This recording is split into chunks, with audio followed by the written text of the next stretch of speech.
Karburator merupakan salah satu komponen pada bagian mesin sepeda motor. Adapun tugas utama pada karburator yaitu mencampurkan antara pasokan bahan bakar dengan udara murni dan menjadi sebuah gas menuju ke ruang pembakaran. Pada video ini saya akan menjelaskan mengenai komponen pada isi dari karburator serta fungsi dan mekanismenya. Nah, namun sebelumnya saya ingin mengajak kawan-kawan untuk selalu mensupport serta mendukung channel ini, dan apabila video ini bermanfaat, silakan dibagikan agar kawan-kawan lainnya mengetahui dari sistem pada karburator. Pada unit karburator terdapat komponen-komponen yang sangat penting. Oke, kita akan bahas satu persatu.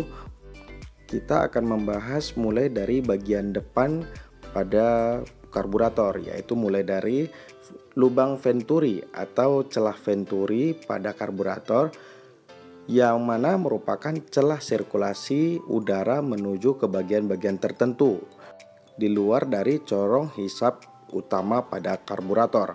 Nah, di sini terdapat ESC atau idle speed control. Dan yang saya beri tanda panah ini juga merupakan sirkulasi pembuangan pada mangkok karburator pada bagian bawah. Dan ini merupakan spuyer atau setelan angin. Untuk beberapa daerah tertentu ada yang mengatakan ini spuyer. Nah, ini setelan angin ya. Dan yang saya beri tanda panah ini merupakan sirkulasi pada venturi dalam, yaitu ada celah sirkulasi choke, dan ketiga pada sirkulasi dari pilot jet. Dan pada bagian kanan terdapat dari sirkulasi ESC atau idle speed control yang saya sebutkan tadi. Nah, itu pada venturi bagian dalam. Oke, kita akan pindah ke bagian kanan karburator. Pada bagian kanan ini terdapat 3 komponen penting, mulai dari katup kupu-kupu atau butterfly valve atau serta tuas untuk pemancing dari minyak. Dan kemudian terdapat pembuluh membran. Ini yang terdapat yang bulat ya, yang ada warna merah itu pembuluh dari membran. Pada bagian dalam membran ini terdapat o-ring atau seal karet serta membrannya. Kemudian terdapat kuningan sebagai seal serta katup dan per.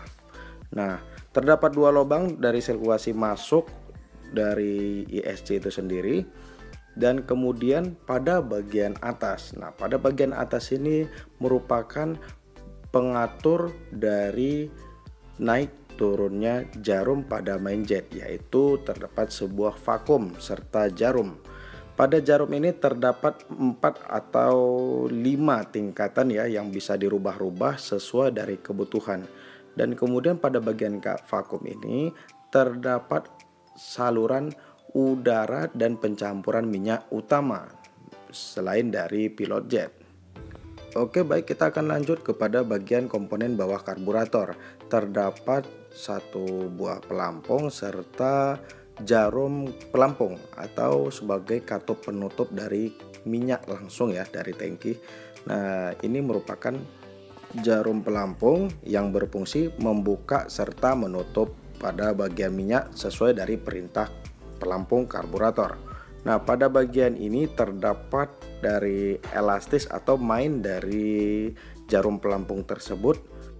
Dan kemudian terdapat 2 sirkulasi utama, yaitu pilot jet serta main jet. Namun terdapat 2 perbedaan, yaitu pada pilot jet bekerja pada RPM bawah, sedangkan main jet akan bekerja pada putaran menengah ke atas. Dan tidak hanya sebagai penutup, di sini terdapat bagian dari pompa untuk sirkulasi minyak menuju ke venturi utama atau pada corong utama karburator. Tidak semua jenis karburator pada sepeda motor yang menggunakan pompa eksternal ini. Namun untuk pada motor biasanya pada cc besar ya, yang masih menggunakan pompa eksternal tersebut. Dan pompa itu akan bekerja ketika tuas gas ditarik penuh dalam keadaan motor masih kondisi mati atau belum menyala. Pada pompa tersebut merupakan pemancing pada bahan bakar utama menuju ruang bakar ketika motor sedang keadaan dingin. Nah, pada bagian ini terdapat dari kontrol sirkulasi udara menuju ke eksternal venturi. Dan kemudian terdapat ESC atau idle speed control.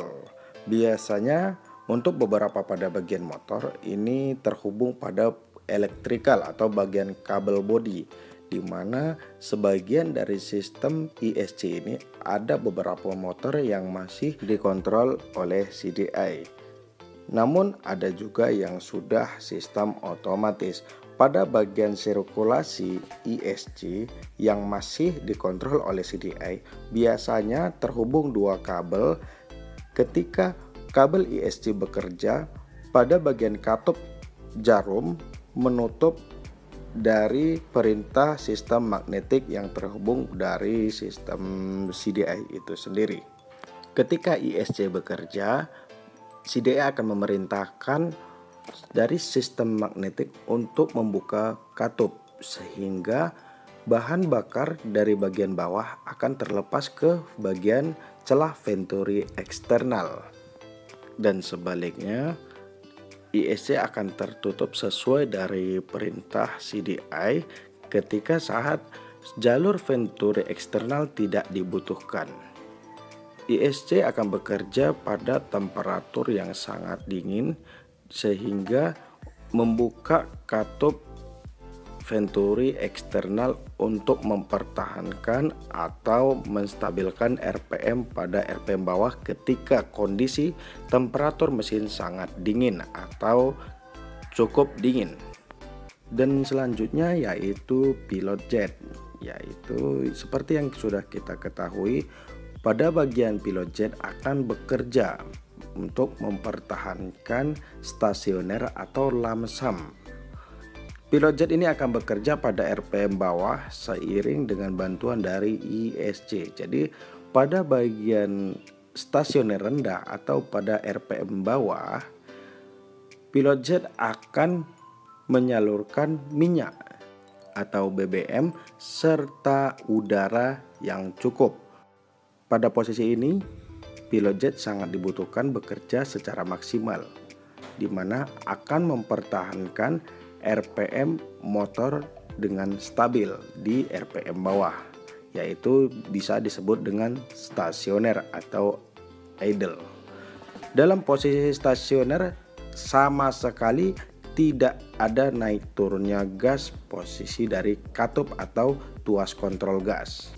Namun apabila pada posisi RPM rendah, kondisi mesin putaran tidak stabil atau naik turun, besar kemungkinan pada bagian pilot jet atau venturi eksternal, baik itu dari ESC, besar kemungkinan terdapat penyumbatan. Sebelum kita melanjutkan pembahasan mengenai komponen internal serta posisi letak pemasangan pada setiap komponen penting pada karburator, selanjutnya kita akan membahas pada sistem kerja atau mekanisme pada karburator. Normalnya karburator akan mencampurkan dengan perbandingan 14,7 banding 1 takaran bahan bakar dan minyak, dan dicampurkan akan menuju ke bahan bakar dengan rasio 12 banding 1 hingga 20 banding 1. Pada bagian bawah karburator, tidak hanya pilot jet serta main jet yang sangat berperan penting, yaitu terdapat pelampung serta jarum sebagai keran otomatis dalam memberhentikan pasokan bahan bakar secara otomatis. Bahan bakar tidak akan terbuang sia-sia dari mangkok penutup bawah apabila kerja dari pelampung masih normal atau tidak ada kendala. Dan pada posisi atas terdapat per vakum serta vakum dan jarum main jet.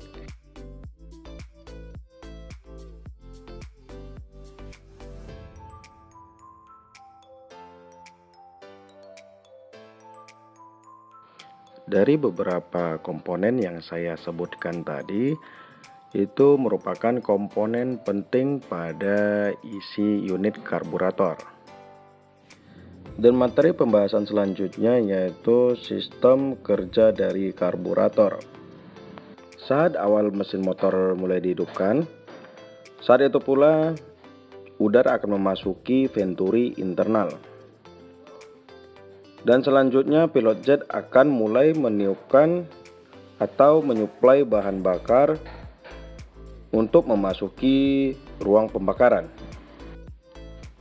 Saat posisi seperti ini, motor dalam keadaan posisi stasioner. Dan ketika kontrol gas mulai terbuka, udara akan semakin deras masuk ke pembakaran dan sehubungan dengan vakum serta main jet juga akan merespon dari derasnya udara yang masuk ke pembakaran.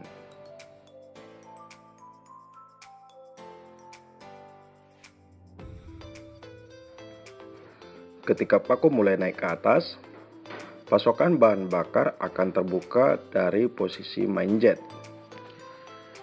Seiring terbukanya jarum jet yang disebabkan oleh vakum, bahan bakar akan mengikuti atau mengimbangi seiring dengan masuknya udara pada ruang bakar.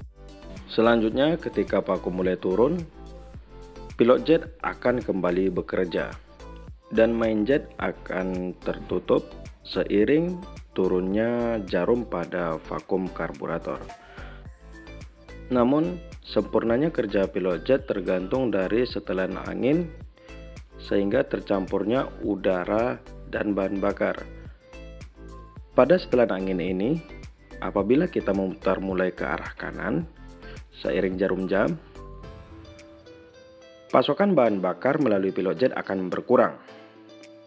Pada kondisi ini biasanya motor akan tersendat. Dan sebaliknya, ketika kita memutar setelan angin berlawanan dari arus jam, RPM pada motor akan naik seketika. Perlu diketahui, putaran setelan pada setelan angin yang ideal sekitar 2,5 putaran 360 derajat berlawanan dari arah jarum jam. Akan tetapi perlu digarisbawahi, setelan akan berubah-ubah tergantung dari tipe, jenis, serta merek motor dan jenis karburator yang digunakan. Oke, semoga video ini menjadi edukasi. Terima kasih sudah menonton.